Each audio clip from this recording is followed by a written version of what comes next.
80. But the goal is as necessarily fixed for knowledge as a serial progression. It is the point where knowledge no longer needs to go beyond itself, where knowledge finds itself, where notion corresponds to object and object to notion.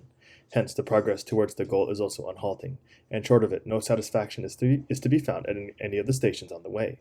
Whatever is confined within the limits of a natural life cannot by its own efforts go beyond its immediate existence, but it is driven beyond it by something else, and this uprooting entails its death. Consciousness, however, is explicitly the notion of itself. Hence, it is something that goes beyond limits, and since these limits are its own, it is something that goes beyond itself.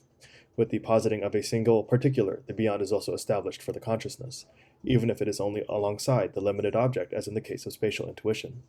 Thus, consciousness suffers this violence at its own hands. It spoils its own limited satisfaction. When consciousness feels this violence, its anxiety may well make it retreat from the truth and strive to hold on to what is in danger of losing.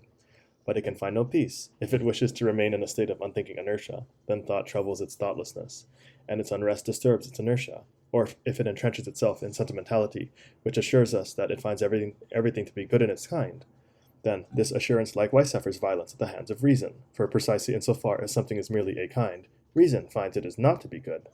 Or again, its fear of the truth may lead consciousness to hide from itself and others, behind the pretension that its burning zeal for truth makes it difficult or even impossible to find any other truth but the unique truth of vanity, that of being at any rate cleverer than any thoughts that one gets by oneself or from others. This conceit, which understands how to belittle every truth, in order to turn back into itself and gloat over its own understanding, which knows how to dissolve every thought and always finds the same barren ego instead of any content. This is a satisfaction which we must leave to itself, for it flees from the universal and seeks only to be for itself.